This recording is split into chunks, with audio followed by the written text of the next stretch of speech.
Good morning, and thank all of you for being here. For nearly 150 years, and it will be 150 next February, the innovation, discovery, creativity, quality teaching, and uplifting service provided by Kentucky's flagship land-grant university has touched the lives of people throughout the Commonwealth, the nation, and indeed around the world. The diversity of our intellect and expertise across our campus positions us as a leader in our state and region to pioneer creative solutions to increasingly complex challenges. We are called to answer questions relevant to our day, but more importantly, we're charged with posing questions yet unimagined. This is the root of innovation and discovery. The work of UK's faculty and staff researchers who work not only in our laboratories, but side by side with community members in their communities, working for a brighter future for the Commonwealth. Today, we are proud to announce an incredible level of support and new statewide partnership, and I cannot emphasize the word partnership enough, in our efforts to improve the energy, environmental, and industrial economies of Kentucky. Rodney Andrews, who is director of UK's Center for Applied Energy Research, will serve as the principal investigator on a statewide research infrastructure improvement project involving all 8 Kentucky publicly funded universities and our Kentucky Community and Technical College system. Now, Carl, I know you ask all these people to stand, but not all of them listen to you. But given the partnership that it took here, none of us could have done this alone. I want all the people from all of our sister universities to please stand and be recognized again.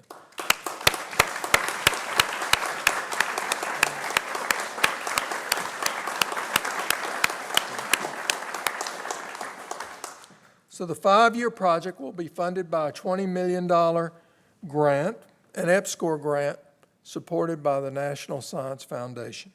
NSF's experimental program to stimulate competitive research, or EPSCoR, is designed to support, encourage, and develop long-term research and discovery infrastructure improvements and augmenting personnel. An additional $4 million will come from Kentucky EPSCoR, which is funded by the Kentucky Council on Post-Secondary Education. The focus of this $24 million interdisciplinary, multi-institution research effort will be to strengthen Kentucky's bioeconomy and develop new applications for established and emerging industries. In addition to the improvement in our research structure, and this excites me when I think about our bright future, the award will expand our capacity to involve students in science, technology, engineering, and mathematics, or the STEM fields, and boy, do we need them. The project, Powering the Kentucky Bioeconomy for a Sustainable Future, will support 150 jobs for the next 5 years. 45 faculty participants, the hiring of 10 new faculty, 4 postdoctoral researchers, 25 full-time research graduate students, 10 part-time technical and administrative staff, and 13 undergraduate student researchers. And remaining positions will be funded as the award develops. So there are many people to thank for this, and I have the honor, on behalf of all of our universities here, to begin these thanks. I want to start with Senator Mitch McConnell and Congressman Andy Barr, who have been strong supporters of the EPSCoR program. Thank you, sirs. I also want to thank Governor Steve Beshear and Representative Rocky Atkins for their support of this institution and all our institutions, especially when it comes to our research efforts. Rick Krasinski from the Kentucky NSF EPSCoR office, and again, our partner institution. This project demonstrates the power of partnership and the importance of discovering sustainable solutions that can transform Kentucky's economy. With EPSCoR support, we will be able to provide leadership to meet these global challenges while building an economically vital and sustainable future for Kentucky. Thank you.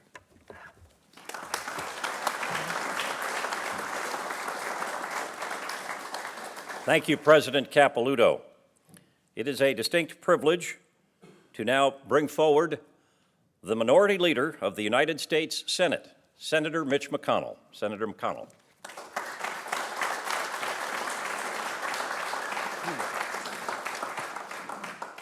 Well, thank you very much. I'm pleased to be here today, and Dr. Capilouto obviously outlined what this is all about. I think what I can add to all of this is that until a few years ago, the peer review process for federal funding was pretty much stacked against institutions like those represented here today. The way it was typically done is all the graduates from certain schools made sure that those schools benefited from it, and they tended to be Ivy League schools and others that had very large endowments. What many of us tried to do in those days in order to give those discriminated against an opportunity to be more competitive was project funding. During those years, it was my privilege, along with others in the delegation, to provide a number of different project funding opportunities, not only for UK and U of L, but for other regional universities as well. That gave them an opportunity, many of them, to sort of get in the game and to begin to get noticed when it came to the peer review process. And it's a good thing that that happened, because project funding at the federal level is not being done anymore in the same way that it used to be. So universities are having to compete for peer-reviewed funds, and it's pretty darn exciting, Dr. Capilouto, to see this kind of thing come into Kentucky through a peer-reviewed process. I think we're in a better position to compete now than we ever were, and I think you've taken advantage of it. And this is an exciting new development that gives us an opportunity to deal with the STEM deficiency that we have, which is dramatic. The reason there is such a large H-1B visa program, that is these high-tech workers who come from other countries, is because we're unable to meet the needs here in our own country, which is really a shame, because we'd like to see these jobs go to Kentuckians and Americans who have been suffering from this deficit. This is a way to begin to make it up. I love the fact that all the universities are cooperating under UK's leadership. This is a great day for Kentucky, and I appreciate the opportunity to be included. Thank you.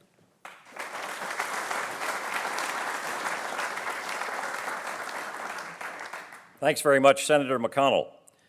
Our next speaker is the 6th District Congressman here from Kentucky. Please welcome United States House of Representatives, Member Andy Barr. Andy.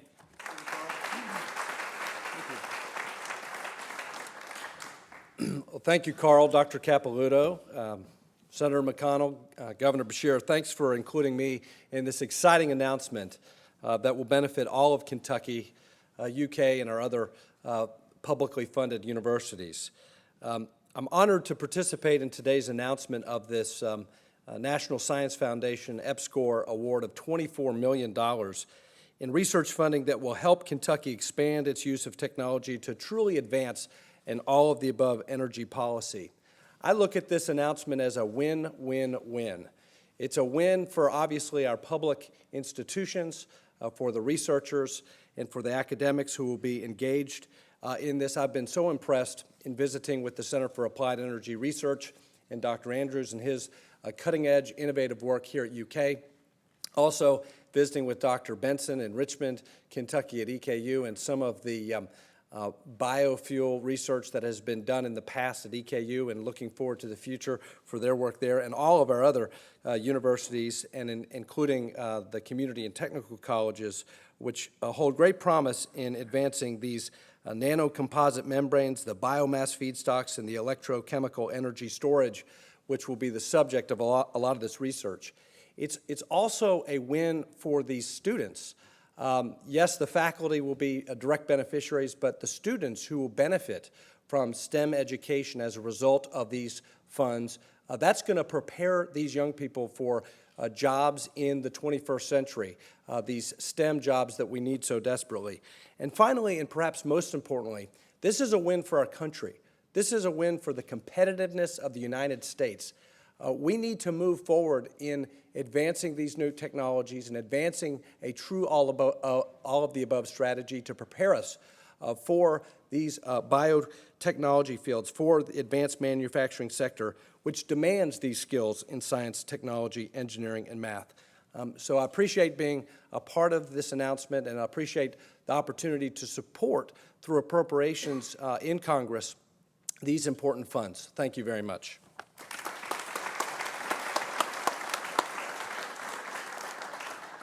Thank you, Congressman Barr. Our next speaker is in his 7th year, his 2nd term as the governor of the Commonwealth of Kentucky. I've had the chance to introduce him on several different occasions, and he has been a governor in challenging times, but he has done his very best to protect education in this state. Please welcome Governor Steve Beshear.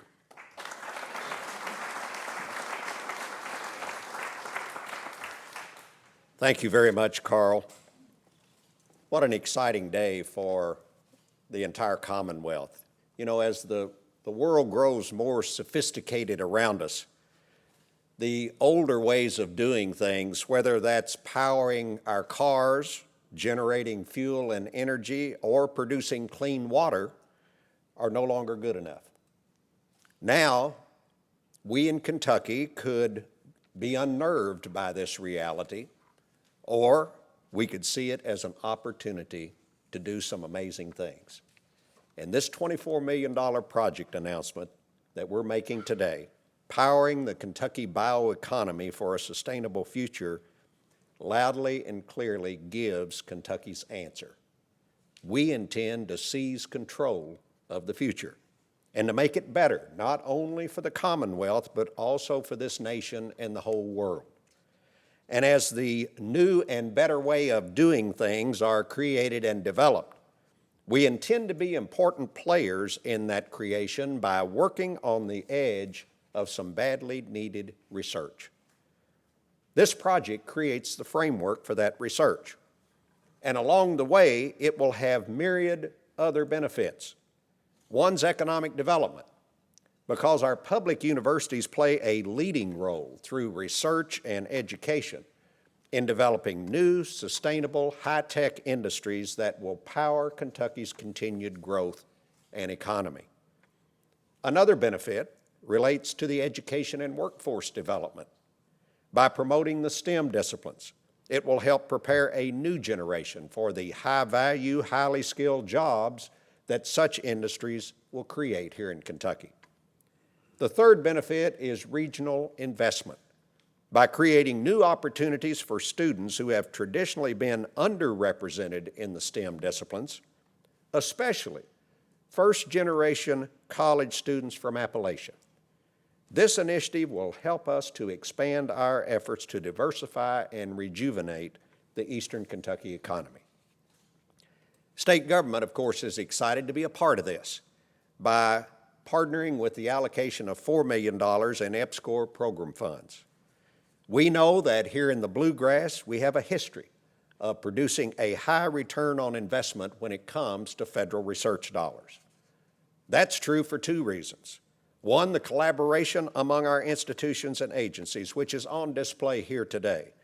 I'm like the senator and the congressman. I'm so impressed by the fact that all of our Kentucky institutions are pulling together on these very important matters. You know, the sum of our parts is more than our individual parts, and working together is going to make great things happen in the research area. Secondly, the leadership shown by a lot of people, particularly Rodney Andrews, who you'll hear from in a minute, and Rick Kozinski. Chris Kimmel, who hadn't been mentioned yet, but heads up the Science and Technology Corporation here in Kentucky, and all of our university presidents. Congratulations on this beginning, and we're looking forward to some great results for our students and for our state. Thank you.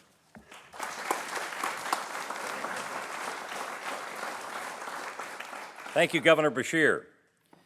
Our next speaker is from Elliott County, Kentucky. He is the Majority Leader in the Kentucky House of Representatives. Please welcome Representative Rocky Atkins.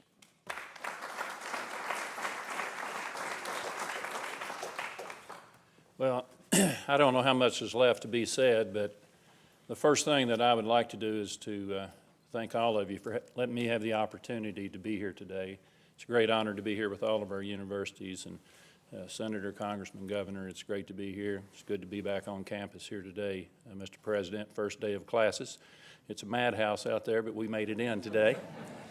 First, in the announcement of this new energy economy that's being announced here today, I'd first like to thank the National Science Foundation for their commitment to Kentucky, for believing in us and knowing the work that's already going on in Kentucky, and I don't think that needs to be overlooked here today. This is not something new. There's a lot of work already going on in Kentucky that really hadn't been talked about enough, but there's a great story to already be told in the R&D field of the new energy technologies of the future right here in Kentucky. I want to thank CPE, our Kentucky Council on Post-Secondary Education, for their commitment of the $4 million match to help make this grant possible, the match money needed to draw down the money from the National Science Foundation. I'm honored to be here representing our Kentucky General Assembly today. I think you all know that energy legislation has been a top priority of ours and a top priority of mine.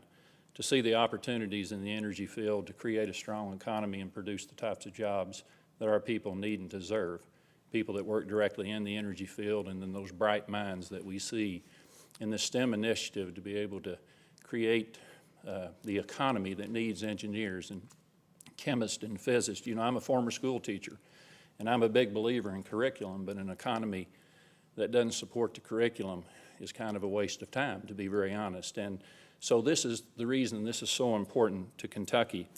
This fits in very well with the legislation that the General Assembly passed in 2007 and 2008.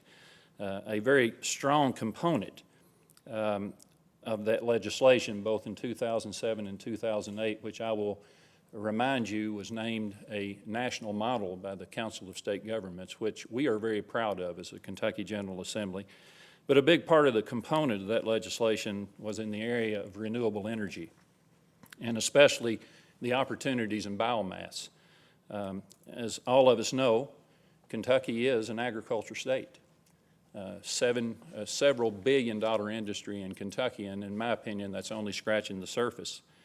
The ability to grow energy crops and to experiment with the growing of harvesting and the conversion and converting those biomasses into really high-value products for chemicals and plastics and all of those things that can be done, and to be able to grow those energy crops on reclaimed mine lands in eastern Kentucky as part of the SOAR initiative and creating that economy that is so badly needed in the rich farmlands all across Kentucky, I believe is an exciting thing, and a lot of that research is taking place as we stand here today. The other important part of this legislation, and another important part of our energy legislation, which was very much a bipartisan effort, was in the area of research and development.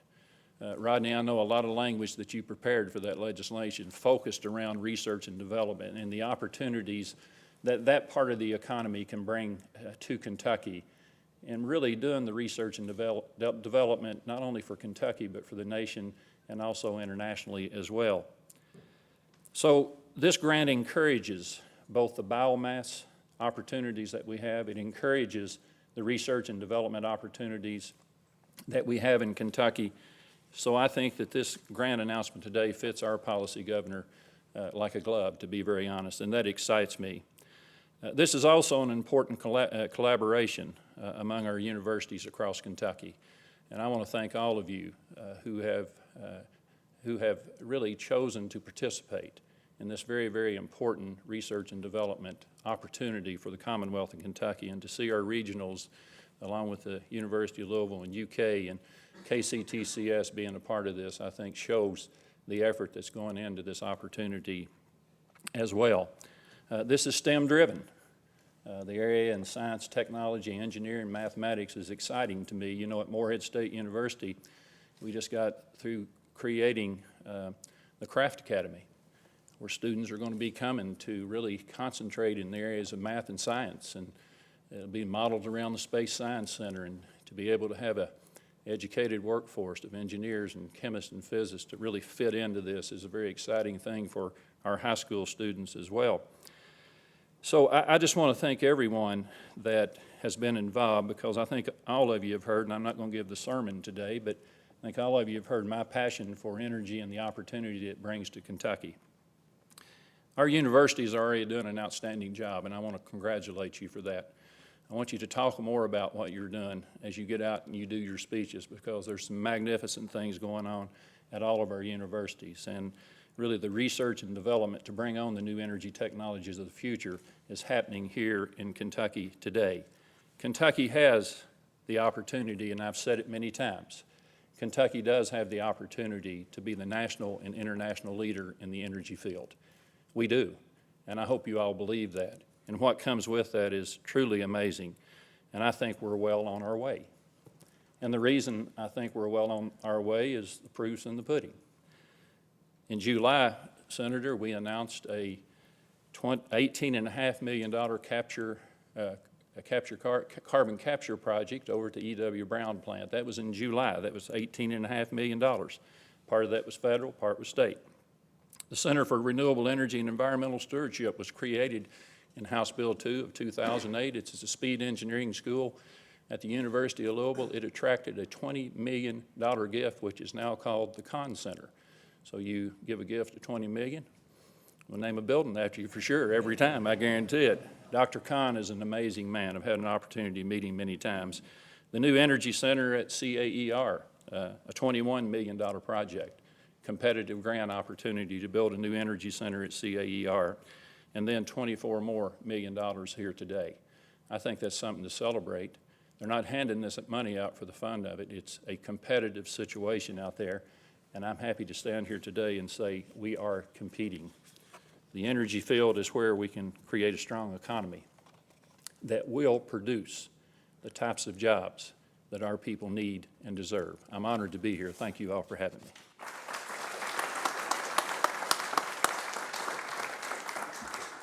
Thanks very much, Representative Rocky Atkins. Now with us also, we have the director of the Kentucky EPSCoR Committee. Please welcome Rick Kerensky. Rick.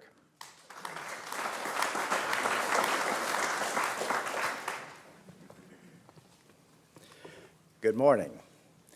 Let me be brief, but yet hopefully informative for you.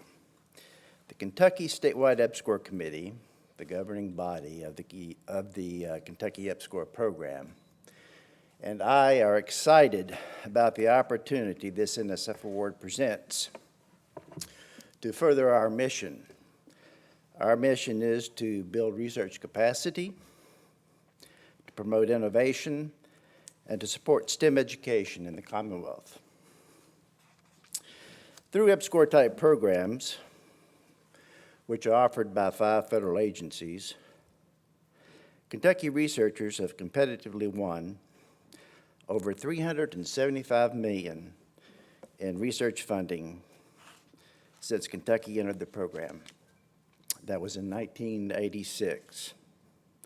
Most of that funding, $310 million, has been received since 2001. When all funding sources are included, being the federal, the match, state match, institutional in kind, and private sector funds, the total funding to academic researchers is in excess of $460 million.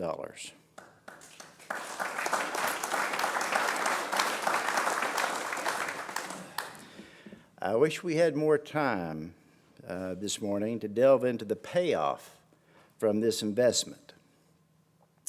Brief glimpses include the creation of 8 medical research centers at UK and U of L addressing Kentucky health issues, birth defects, cancer, diabetes, spinal cord injury, cardiovascular disease, oral health, and women's health are all the subject areas covered by these distinct medical research centers. Other impacts can be seen from UK's research thrust in genomics and proteomics, and U of L's research thrust in metabolomics and bioengineering. To date, 14 patents have been secured for this work, and I'm aware of 3 that have been licensed to date. And we could discuss the creation of the Advanced Material Nanotechnology Centers at UK and U of L, and the technology spin-offs that have resulted. There is simply much to discuss. The Commonwealth's comprehensive universities have also conducted impressive research supported by EPSCoR funding. Western Kentucky University's research connections with the Kentucky Bioprocessing to produce plant-made proteins. Or we could discuss the development at Morehead State of space technology placed in orbit by NASA, or the development of the environmental testing capabilities at Eastern Kentucky University, or the deployment of water quality monitoring network on Kentucky Lake by Murray State researchers.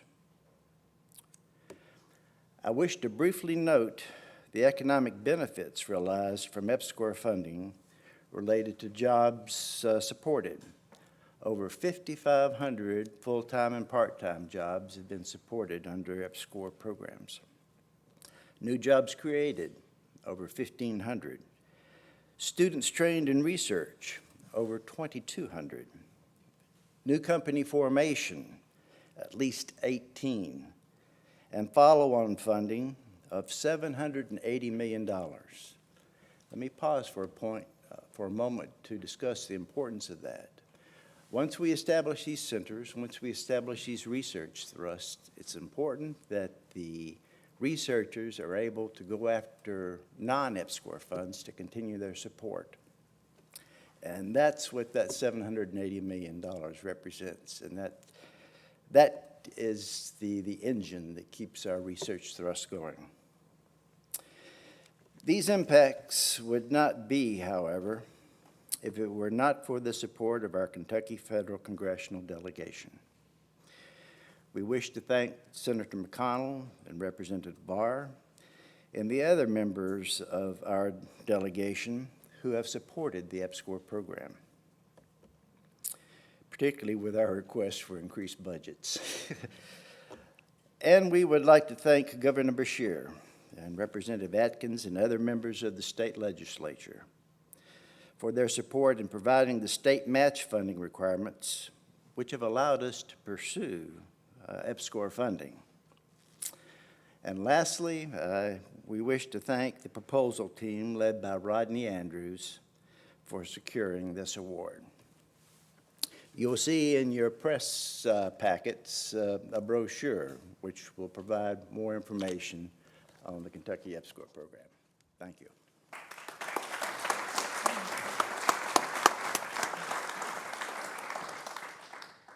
Thank you, Rick. And our final speaker in our lineup this morning is the director of the Center for Applied Energy Research, CAER, here at the University of Kentucky. Please welcome Dr. Rodney Andrews. Rodney.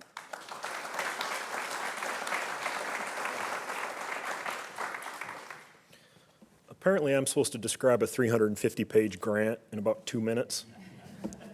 I want to start first by thanking some people, my team in putting this grant together. Putting together a 350-page grant took 2 years. This is not a program you go into and say, oh, this looks good, let's respond. This was a lot of hard work.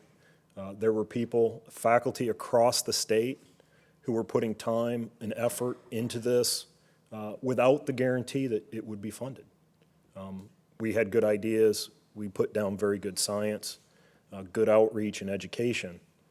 But ultimately, it is a lot of effort, so I'd like to thank everyone who participated. In particular, I'd like to single out a few people. Kate Webb is here. She is from over in the far corner, from Western. She is on our NSF subcommittee for EPSCoR in the state. She went through every pre-proposal at every stage of this, probably reviewing about 70 different small grants for us and giving input that was very, very helpful in looking at how we put this program together. Others would be Jeff Mossy, who's in the front row. Jeff, stand up. Jeff is the program administrator for NSF EPSCoR. That's best described as the most thankless job in the program. Without Jeff, we would struggle to operate the program, and he was instrumental in pulling this together. Courtney Fisk from our staff is also in the far corner. Courtney actually had the job of hunting down every faculty member and make sure they turned in all of their prior reports, all of their current grant reports, and anything else that was required by NSF. Let me remind you that that was like 50 different faculty. And then our program leads who've really stepped up and took leadership of putting together the technical areas. Seth DeBolt, who is leading the synthetic biology program. I know DB Bhattacharya is here, who's leading the membranes program. And I think YT Chang is not here today, but he's leading the energy storage section. One last person I would like to thank in putting this together is Bruce Hines. Dr. Hines worked very hard in putting this grant together. He's now at Washington University, but is still a very active member of this program. With that said, I will try to actually go very briefly through what we are going to do. EPSCoR grants are unique. They are not a standard research grant. They are not a standard outreach grant or infrastructure grant. They are all of those things. And so this program is directed at putting the best minds we have towards solving major questions in Kentucky. Our focus is on how do we improve our economy, how do we embrace what we have, how do we create jobs in our rural areas, and most importantly, how do we invest in the people that will take us forward from here. One of our thrusts is in the area of synthetic biology. Shorthand for that is that we are trying to take many of the plants, many of the biological systems we have, and look at them as a complement to our existing infrastructure. Look at them as how do they fit with what we do in fossil energy? How do they fit with what we're trying to do in renewable energy? How do we make them more effective in how we grow them, how we operate them? And importantly, how do we make them of high enough value that we can create an economy in our rural areas based around those materials? Burning them is probably the least valuable use we can make. And so we're looking at how do we design those plants to make things of sufficient value to build an economy around those. Bio-inspired membranes simply means we're trying to steal from nature. We're looking at what is done in nature in terms of membrane separations, being able to control how molecules move, and applying that to the materials we make in the laboratory and in industry to allow us to do separations we can't do now, to pull out that very small fraction of very high value material that we can produce from biomass and getting that in a way that's economical. And the last area that we're working with is in energy storage. And I think everyone's familiar with that, and that one of the largest challenges we have in using renewable energy, in using our existing fossil fleet very efficiently, is how do we store energy when it can be produced most efficiently to be used when demand is highest. And so there we're drawing together expertise from around the state, UK and the Kentucky Argonne Battery Center, the Conn Center at U of L, and looking at how do we apply the membranes that we're developing? How do we apply the materials that we can make from biomass? And how do we put them together and manufacture them in a way that gives us safe, effective, and large-scale energy storage? That's the brief summary in my 2 minutes.